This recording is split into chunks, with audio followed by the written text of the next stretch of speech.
주택을 추진하는 과정에서 여러 쟁점 사항도 발생할 텐데요.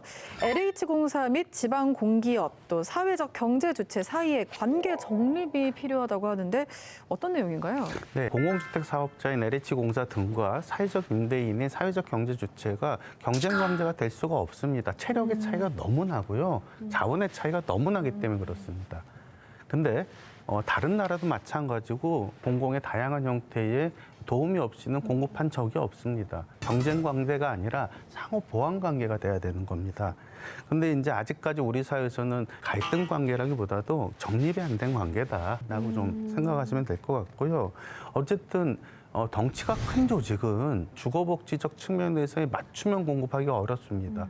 이건 누가 하느냐? 사회적 경제 주체인 사회적 임대인이 하는 게 제일 좋을 것 같습니다. 그래서 사회적 경제 주체와 공공주택 사업자가 상호 보완 관계로 가는 거다. 이게 바로 우리가 앞단에 얘기했던 신뢰를 쌓는 거고 관계 자본을 축적하는 거며 사회적 자본을 만들어내는 거다. 이렇게 저는 설명드리겠습니다. 그러니까 공공주택과 사회주택을 구분하는 것은 개념적인 것이고 공공주택이라는 틀 안에서 그것에 대한 주체가 하위적으로 정부가 직접 공급하는 공기업이 할 수가 있는 것이고 사회적 경제 주체가 활용될 수 있는 것이죠. 근데 이 관점을 정부와 공공에서 가지고 사회적 주택을 어떻게 배치할 것인가라는 고민이 필요할 것 같습니다. 저는 지금까지 진행되어 온 국민임대주택, 공기업, 지방공기업, 개발공사 이런 데에서 해오던 방식이 지방의 여러 소멸들을 가져오는 하나의 계기가 되기도 하는데요. 한 예를 들면 안동은 원래 중앙초등학교 인근의 상권들이 굉장히 활성화되어 있었는데 네. 옥동이라는 지구를 개발한 것은 LH입니다. 당시는 농지였고요. 대규모 땅을 해서 국민임대주택 8주원까지 지으면서 아파트 단지로 팔기도 하고 각종 학교 부지로 팔기도 하면서 원도심이 쇠락하게 되는 결정적 계기가 마련되는 거거든요.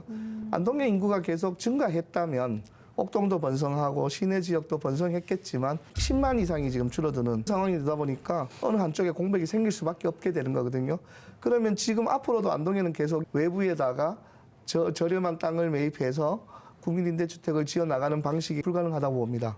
이제는 안동에 그럴 지역도 없고 만약에 그렇게 된다면 또다시 어느 지역은 몰락하게 되는 거죠. 실제로 국민임대주택으로 지을 수 있는 곳은 서울, 대전, 부산, 대구 정도 아주 큰 도시 이외에는 불가능하다고 봅니다. 그러면 그 지역 이외에 있는 주택 시장에 진입하지 못하는 저소득층이나 생활자들은 그 시장으로부터 완전히 밀려나는데 거기에 아무 대안이 없다는 것은 문제라고 봅니다. 저는 국토부나 또는 LH 또는 지방개발공사 등등이 힘을 모아서 네. 지방에 있는 여러 주거 문제를 해결할 수 있는 다양한 방법들 시도해 볼 때다. 그렇게 봅니다.